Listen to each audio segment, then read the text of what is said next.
Welcome to the Pitchwerks podcast. I'm Scot MacTaggart. Over the last 20 years, I've been a sales rep, a marketer, a manager, an executive, a consultant, and an advisor. This show is designed to give you access to my list of contacts so that you can learn more about how to present your ideas at work and succeed in your career. Startups and salespeople, marketers and managers from the Epicast Network in Pittsburgh. It's the Pitchwerks podcast. UpPrize is accessible to anyone. But if you have a good idea, whether it's just an idea, we started a great ideas competition this year, or you already are working on something, just come to us. You might not have a CMU education. You might not come from a high income class family. We come and we will help you in whatever way. Hey everybody, it's Scot. It's Wednesday, and all that makes this the Pitchwerks podcast. Thanks for tuning in. This week I've got Nadyli Nuñez. She's a director over at UpPrize, which is just a really cool program designed to make the world a little bit better every single year with a pitch competition and all these types of supports for people that have great ideas. If you think you're among those, you should definitely listen to the show. I'm going to ask you to rate and review because, hey, it's been a week since I did it, so it seems like it's probably time. You know what that means. Go into iTunes, give us a star rating, then type up an answer as far as why that star rating felt like the right one. All that information helps other listeners find this podcast and, basically figure out whether or not it's right for them. Let's talk to Nadyli. This is truly an impressive program. I think you're going to like what you hear. Finally, in the Pitchwerks Epicast studios, really Nadyli. She's giggling already, folks.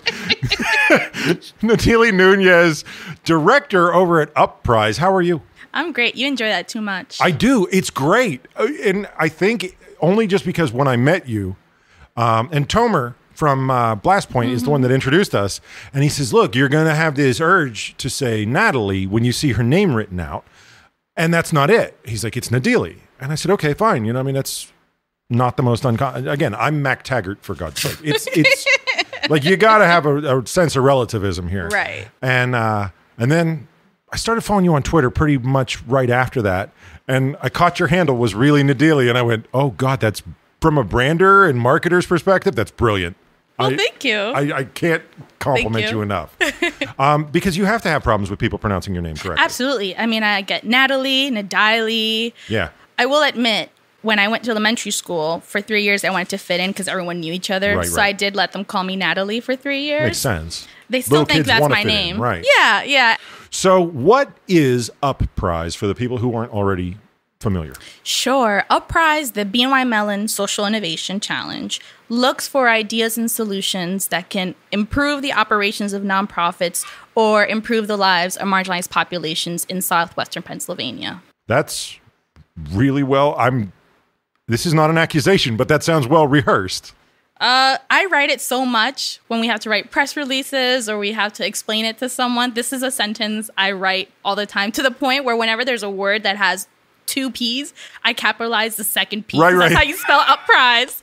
So UpPrize helps to improve the operation of nonprofits. Let's start with that part.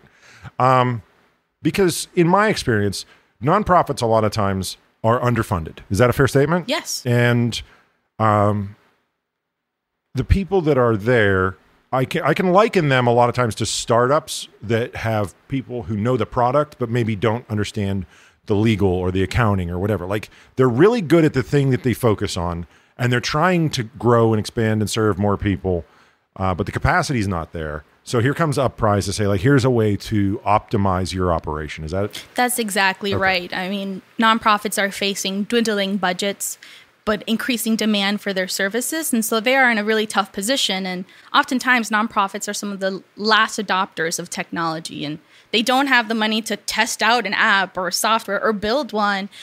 So UpPrize kind of fills in that, or serves more of a bridge. You're the evaluation arm in a way, right? Like, a lot of times people come with a claim, but you can't evaluate it. So you're doing the evaluation step that a big company would do. Exactly. And measure the risk and really test out. Don't bet the future. Let us evaluate this first. Exactly. And a lot of times also some of these companies want to help nonprofits, which is wonderful, but they might not necessarily have the background of what it means to work for a nonprofit. And so through the UpPrize process, we do advise them, well, maybe you want to pivot this in a different way, or have the business model a bit different way so that it better serves the nonprofits. That honestly, as a value statement, I think is easy for people who don't live with nonprofits day to day. Right. Because there's someone, and let's just pick, generic Fortune 1000 type company. They have maybe a division of their purchasing department, or maybe a division of their R&D group, or their business process analysis folks who take proposals and they say, if we spend $10,000, will we get that $10,000 back? Or will we lose money by doing this? Or will we blow that number out of the water and it's a no-brainer for us to adopt it? They have the bandwidth to devote to that. But again, when you're back to a nonprofit that maybe is just trying to, for example, like bring literacy to places where, for whatever reason, it hasn't taken as deep of a root, they don't have a group of like Skunks Works R&D people to evaluate a new distribution model or a new way to communicate with their embedded base. Mm-hmm. So that's an interesting angle. It's sort of a way for them to test instead of trust. Right. Now tell me about the prize angle. The prize. Oh, there's so many prizes. Yeah. It's my favorite part of UpPrize. I think it's actually really good because it makes people want to know more about it, where, no disrespect to other people, a lot of these programs tend to have a more, they're not as approachable because they feel like they are outside of my universe. They are somewhat academic in nature. I would never understand what's going on. So you introduce prize, and now all of a sudden it's like, oh, you are trying to reach me, but let's tell people about what the prizes actually look like. Or like, when I enter, what am I trying to win? Sure. Before I do answer that, go nuts. There's been a lot of work and time and resources put into having people feel that UpPrize is accessible to anyone. That if you have a good idea, whether it's just an idea, we started a great ideas competition this year, or you already are working on something, just come to us. You might not have a CMU education. You might not come from a high income class family. We come and we will help you in whatever way. And that took the form of us going to a lot of communities and having a lot of community meetings, going to Carnegie libraries, Bloomfield Garfield, and holding different info sessions and letting people know, do you have questions? Do you not know what a pitch is, but you have a good idea? We'll talk. Right. Yeah. I mean, and not to be crass about it, but what you just described takes a lot of funding, takes a lot of time, takes a lot of resources. Mm-hmm. So where does that come from? Like, where does UpPrize get the resources in order to provide that extra level of support for the people who might have a winning idea but can't necessarily convert? We've been very fortunate to have funding from BNY Mellon. Mm-hmm. They fund the whole thing. Do they really? Yes, they do. And the Forbes Funds provides the operational support to actually execute the project. So I work for the Forbes Funds, which is an amazing nonprofit that focuses on capacity building for nonprofits. So it fits really well for UpPrize to be there. Yeah. And so they fund it and they give us the budget and we figure out, well, how do we divvy it up so that we have the events, but including the prizes, but how much does it cost to really go into the community and connect with people? It also takes a lot of time. And if you want to... Basically everything that's scarce is what you need. Exactly, which is really fun to manage. But we've been incredibly lucky to have such great support from the community and the entrepreneurship community, just the community in general, the nonprofit community who give us space, time, who share the information. I've definitely noticed the startups are behind you for sure. Yes, it's great. But there's still so many people who don't know about UpPrize. And when they hear it, and we'll get to the prizes, they're like, this is too good to be true. Well, and I mean, honestly, that was sort of where my question comes from in terms of, like the resources and whatnot. This is a very complicated set of things to balance, right? There need to be people, there need to be programs, there needs to be money, there needs to be space for all of these things to occupy. There's a lot of moving parts. And, I don't have any relationship with BNY Mellon, but I'm pretty impressed by the fact that they're footing the bill for everything. And the Forbes Funds being capacity building, that's an interesting aspect that I didn't see. Capacity building is a term I've heard, right? Like when we had Pace in here, we talked about capacity building, and that was maybe my first understanding of that as a necessary part of the nonprofit universe, right? And I would encourage people to start digging into those nonprofits that do focus on capacity building, because that's interesting. It's like a multiplier for good ideas. And now you start to see how hard this is to put together, let alone keep running. And like I said, on top of all that, you're handing out prizes, which is definitely increasing people's interest level. Yes. So, okay, I've got a really good idea. I don't have an idea. I'm lying to you. You really let me down here. Yeah. You worked your way up and then... Get used to that. That's going to happen. Ooh. But all seriousness, the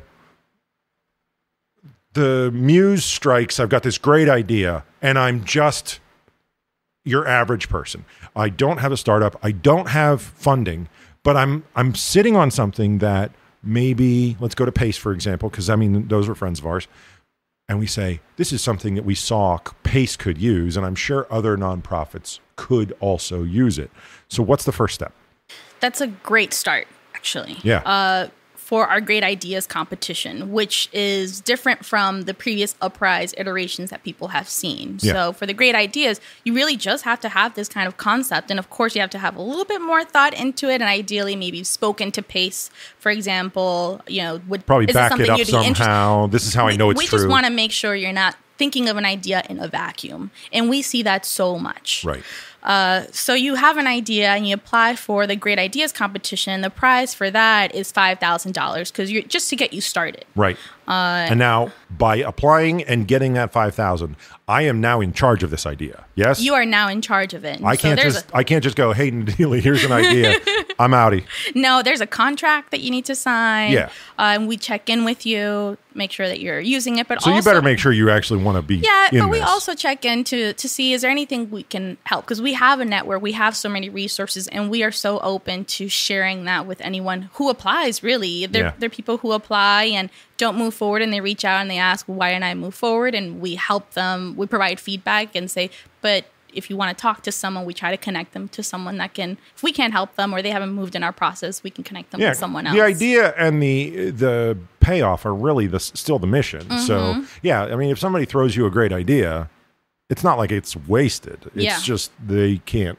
The $5,000 prize for this particular contest is to help you build what you imagine. And if you reach the semifinalist level, we do provide a mentor for you, connect you with mentors and leverage our network for that. And we offer pitch training, which sometimes the hardest part is how do you talk about your idea in a way that it makes sense to someone else, maybe not even in that industry. Yeah, I know a guy who does a show like that. You've got jokes. Work on them. Oh. Anyway. No. Judges? Yes. In fact, she is, in fact, allowed to make fun of me at my own table. That's all right. But with the Great Ideas, the only requirement is that it has to be technology based. So that is one of the requirements for UpPrize, and we understand that innovation takes multiple forms, but just for this competition, it has to be technology based. Good to know. And you can't have a prototype. It needs to be a conceptual thing. That's an interesting point. But when you get to the Great Solutions competition... because it's a different competition. I was waiting for that. Yeah, it's a different competition, the Great Solutions. Now that's the more traditional UpPrize that people who are familiar with it have seen. Right. Where you need to have at least some kind of MVP or prototype, or you might already be in market and you can still apply. That's interesting. That's what I'm more used to, is someone... Because I think a lot of times the initial due diligence you were talking about, like you have to talk to the nonprofit, you have to make sure that this is actually something that would solve something for them. A lot of that is done by a prototype, like, for more complex ideas at least, right? It's like, okay, let's make sure this thing actually does what you think it does. And do they actually want that interface? Do they actually want another computer? Do they actually want to have a little black box running somewhere? These are hard things to figure out. Can I tell you about the prizes for the Great Solutions? I don't know. You have $1? What? I'm sorry. I read the wrong line of the script. What I meant to say was, yes, please tell us about the prizes for the Great Solutions. So the Great Solutions, the benefits start from the applicant level. And I would say that even for the Great Ideas. We use a platform called F6S, which is being used more often for the application. And when people even create an account there, they have access to a bunch of other startups that are starting up. Right. They have access to investors, discounts for different things. Invest in Her uses this platform. Yes. Yeah. Alpha Lab Gear, the Hardware Cup uses. That's true too. Yeah, I've seen it there. That's where I learned. I got the idea from them. So and credit it's the to letter them. F, 6, and then an S. And I learned why it's called that. And we'll probably cut this part out. But I don't care. Let's go nuts. But I'm curious. I was Let's like, be boring. why F6S? And I thought, it's like F and then success. Weird thing. Because they're from London. Maybe they're just strange like that. And I asked, and they said it's actually founders. And for whatever reason, there's a abbreviation of terminology where there's 6 letters between F and S when you spell founders. And that's why it's called F6S, which is not as compelling as I would have wished it would be. That is potentially the dumbest ever.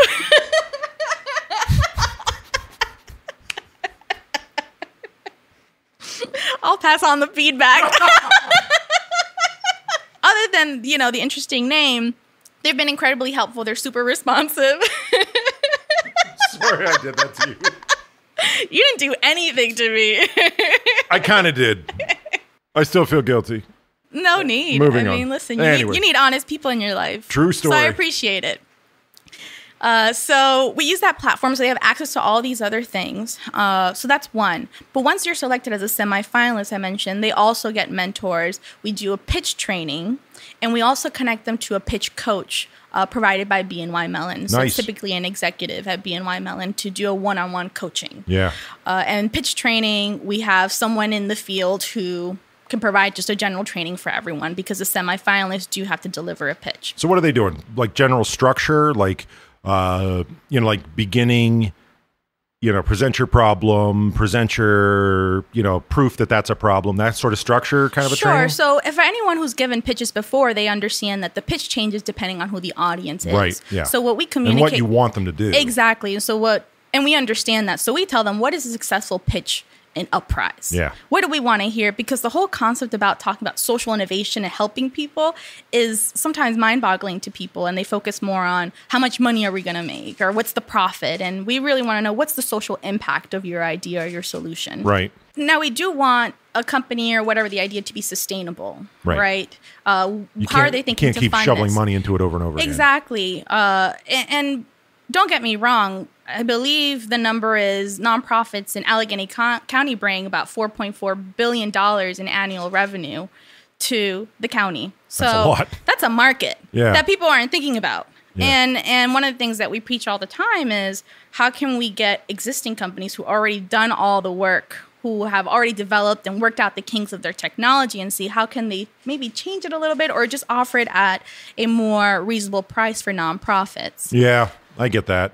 You guys do events. You have. I want to say, what was that? March. I was at an event over at Nova Place. Yes, I can't. I may it have was the date February, wrong.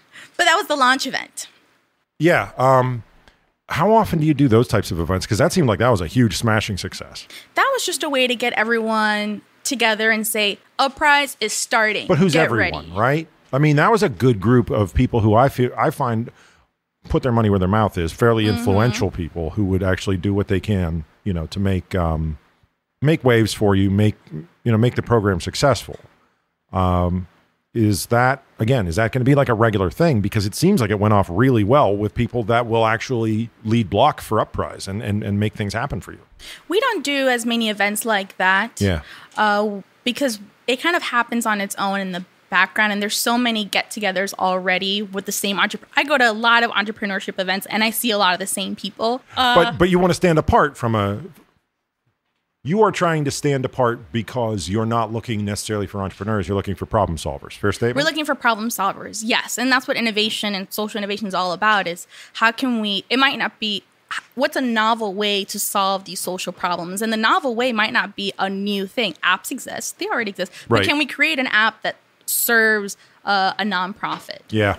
So that's a difference. And it also... sorry, go ahead. It makes it also really easy when we don't know of any social innovation competition that gives this amount of money, at least for the great solutions. I was going to ask about that. Yeah, so when you are selected as a finalist, we pick 5 finalists, and each finalist, just for being finalists, get $10,000 grants. That's amazing, yeah. And there were a lot of people that wanted you to come on the show, because they back your work, right? Like I mentioned Tomer. Tomer's one of them, right? And Tomer's actually a past winner, if I'm not mistaken. Yes, they won last year. Yeah, Blast Grand Point. Prize winner of $150,000. And it's a great product. I actually use it in my consulting firm. Like we use That's great. Blast Point and sit people down and go like, this is how your market's really going to unfold. And they can't believe how useful that is. But, we're not on the nonprofit plan that they created. We're on the for-profit, you want to do market research plan. But a lot of people wanted you to be here. And I kept hearing one comment several times, and it was like, I think they're the only one that does exactly what they do. Like, I think they're the only ones in the country that works like this. And I figured I would just throw it at you. Like, are you that unique? Are you like a one-of-a-kind organization for the U.S.? Wow, that's a big statement. But everybody felt like they could get right up to the edge and then go, I might be wrong, Right. Well, I will say, and I love Pittsburgh, but I do think Pittsburgh sometimes lives in its own bubble. There's no question. Okay, no so question. Affirmation here.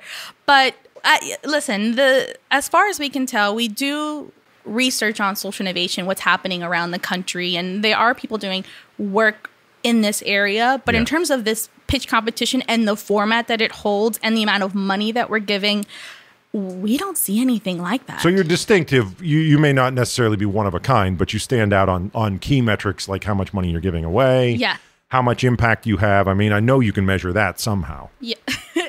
It's hard. I mean, it's hard for people outside of that to understand it. It's incredibly hard. Now, keeping in mind that this is related to social innovation that helps communities, not necessarily world hunger, right? So the X Prize gives, I don't know how much money, but it's so much money. If I understand the X Prize correctly, it's actually each prize is sponsored by a different group that wants to solve. So like there's the Google X Prize to solve this problem or whatever. Interesting though, being able to say that you give away a lot of prizes and you give away a large total sum has to make you feel good in terms of like where you work and what you do and your own personal involvement. First prize, $150,000. We still have a second prize, which is $100,000, and then we still have a third prize that's $50,000. It's a lot of money top of the $10,000 that the finalists get. And by contrast, I've seen a lot of startups like go to Boston to try to win 10 grand in a pitch competition. Like they've bought tickets, they've flown, they've gotten a hotel room, they've basically canceled the meetings and sales that they were trying to make during that period to get a $10,000 investment in a for-profit enterprise. I mean, this is no joke. No. Now, and Tomer will back me up, Blastman will back me up. Money is great. Money makes moves, right? But it does end at some point. And one of the values that a lot of our companies express beyond the money is the exposure that they get. Mm-hmm. And like you said, we are backed up by a lot of people in the entrepreneurship community, in the academic community, in the nonprofit community, into community leaders, academics. When we have semifinalists, we post them on our website, all of them. Even at the semifinalist level before they win anything. How many would that be? 10. Okay, so you've got 10 different projects that are profiled. Exactly. And then when we get to the finalists, we showcase those. But the exposure and connections that they receive, Blast Point received or had their first client or met their first client rather in one of the UpPrize networking receptions. Nice. And that is longer lasting than the money. So we give a lot of money, but we also give exposure, mentorship, and just it's hard to buy out. That, right? It's very hard. A lot of times when you hire marketing companies, PR companies, whatnot, that's what you're trying to buy. Mm-hmm. You're trying to buy a positive story in the right timing, concurrent with maybe a news story that illustrates it. Like it's really hard to get it right. Yeah. And it's really easy to burn through your whole budget just trying to get exposure to the right buyer, or at least someone that can introduce you to that buyer. And I have to give credit to Kate Dewey and Kenya Boswell from BNY Mellon, Kate Dewey from previously the Forbes Funds, now at Cohen and Grigsby, who are the ones, I just got here, so I don't have that network. They have the network. They've made so much great impact here in the city and beyond. And they're saying, listen, I've got all these connections. Let's turn this around and use those to help others. It's hard to maintain those. Over a longer period, the relationship maybe withers. People move away. People haven't seen you for a while. And that's assuming you don't do anything, right? Because as soon as you start doing things, it starts like, well, is Nadyli doing this to compete with our organization? Do we have to protect ourselves? Like, a good network is hard to keep, let alone to start, right? Like, I honestly think it's harder to keep your network than it is to build one. You and I could just go find a networking event right now somewhere at, like a meeting room at the casino. We could go around, we could collect 1 million business cards. We could try to put on the most charming mask possible. We could tell everybody what they want to hear. We could compliment them on their shoes. In a month, they won't remember who we are. Doesn't matter how charming you are. Doesn't matter how nice or useful or whatever, exploitable you are. It takes a lot of water to keep that tree growing, right? Yes. And Kate and Kenya, if you've ever met them. I've met Kate. I haven't met Kenya. They're just magnets of people just want to be around them because they are some of the most authentic people you'll meet. Yeah. And they don't need to speak if they don't have anything to say. And they're always willing to help. Which, by the way, goes a long way in terms of keeping relationships. I'm just saying. So they're just, it almost seems effortless, but I know they're just really great people. And if you ever have an opportunity to meet either of them, whoever's listening, please do. Changed my life. Yeah. Seems like. What were you doing before this? Not social innovation. I was working for a health insurance company in Harrisburg, Pennsylvania. Well, I was on the provider side. I was provider innovation. And the whole healthcare industry is moving to incentivizing providers to keep people out away from the emergency room. Yeah. And doing less fee for service, but more preventative care and incentivizing them financially to do that. Right. Which was really fascinating and amazing. But the corporate world is very different. Well, you kind of said that corporate folks don't understand the nonprofit. The same is also true. Like, the flip is also true. Yeah. Correct. Totally different mindset, totally different motivation. Obviously, one of the things that's good for UpPrize is exposure. I would say another thing that would be good for UpPrize would be more people actually throwing their ideas into the mix, right? How would someone who is thinking this might suit them, how would they start the process and get involved? What I would recommend, we are having, the application cycle has ended for this year. Right. What I would recommend is that you subscribe to our newsletter, or rather our email distribution list. You go to UpPrize.org, and that's 2 P's. UpPrize.org, and you scroll down and you sign up, and you'll be the first to know when UpPrize when the next cycle is starting up. Exactly. And we hold info sessions, and people come and ask questions, because it is a semi-long application. And even if you feel like you're not ready, just come and talk to us. Or we're not, I get a lot of this. I'm not sure if I fit, or we'll tell you. Or I'm not thinking about serving nonprofits, but is this something that would be interesting? I'm like, yes, let's talk. Just do it. Yeah. Let's talk. And even just filling out the application is an important exercise. Now, do you market do you do advertising, marketing, PR stuff to actually attract people to apply? Is there a strategy for that? Strategy is a strong word. There are tactics then, perhaps? There are tactics. We have a large distribution list of people who subscribe, so that makes it easy. We also have a great advisory team that represents the entrepreneurship community and their large networks, as well as the academic and nonprofits. So through them, I also developed this 293-row promotional matrix where I add to it of nonprofits that serve communities who would benefit, who better would have an idea than the person who can benefit from it. Right. Yeah. So even if they're not on the email list, they're on my Excel sheet, and I reach out to them. And there's so many competitions as well that happen where I look at who are the companies being featured, who won, or who whatever, and whether they're directly serving a marginalized population or nonprofit, or can I envision their product helping them? And then I talk to them and say, have you thought about this? And I add them to my list and I send them information about it. And so that's really how it's gone. So I'm going to do that to you now. Have you thought about this? We know that there is an age group that is predisposed towards social impact. It's basically your 30 and unders, right? We also know, and I actually, this article was kind of, let's just say, not shouted from the rooftops by a lot of corporate content, consumers out there, that millennials are legitimately the worst paid generation on record, right? And then you've got a whole glut of people who have these skills, these higher technology skills, who, because of, say, like the market crash of 10 years ago or whatever, can't get into the workplace because the people at the top of the workplace aren't exiting. Like the people at the other end of the age spectrum are not exiting as early because their retirement's not yet whole, right? I think it would be really cool if UpPrize did outreach to universities, encouraging them to talk to the career development folks and say, look, it's not a career so much. It's an opportunity for you to perhaps work on a project while you're still trying to sort out what you're going to do with this next thing. I know 26-year-olds that are still working in,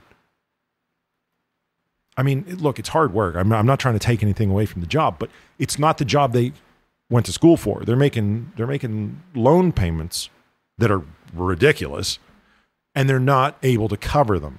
I would love to see the career and like ongoing outreach of those universities tell former students that are not currently employed, hey, you know how to code, you know how to engineer, you know how to develop things. You should at least be aware of this. Maybe put a team together and see if you can't build a prototype for this $50,000. See if you can't throw a great idea for this $5,000 and just see what happens. I think that's a great idea to tap into the alumni network. We do hold information sessions at the different universities and connect with their accelerators like Project Olympus right. Or the Innovation But once Institute you graduate, you're kind of not on the radar anymore. Exactly. Let's give them the URL one more time. It's upprize.org. Make sure you throw both P's in there, UpPrize.org, and that will take you there. And yeah, it sounds like you could actually get the inside track if you signed up for the email newsletter. And follow us on Twitter at UpPrize. Nadyli Nuñez, director over there at UpPrize, doing great things out there. Make sure you check them out. Thanks for coming in. Thank you for having me. All right, that's the end of the ride. Thanks for tuning in. Thanks to Nadyli and everybody over at UpPrize. I think I'm going to charge you with something. First of all, actually, I should probably tell you that October 11th, there's another big event for UpPrize. You should probably check that out. That's on their website over at upprize.org. But also, start thinking about who you might know that has, a great idea or a great solution, something that they're working on, something that they've been toying with. You might change that person's life just by putting them in touch with the folks over at UpPrize. And if they win at UpPrize, that means they're doing something impactful and good for all of us. I hope you'll consider that at least. Subscribe to the show if you haven't already, and we'll catch you next week. The Pitchwerks podcast comes to you from Pittsburgh, Pennsylvania, a production of the Epicast Network and MacTaggart, LLC. Engineering and production by Buzzy Torek and Nick Miller. For more information, show feedback, and ad sales, visit pitchwerks.com. pitchwerks.com. On social media, find and follow the show on Twitter, LinkedIn, Facebook, and Instagram using that same brand name, pitchwerks.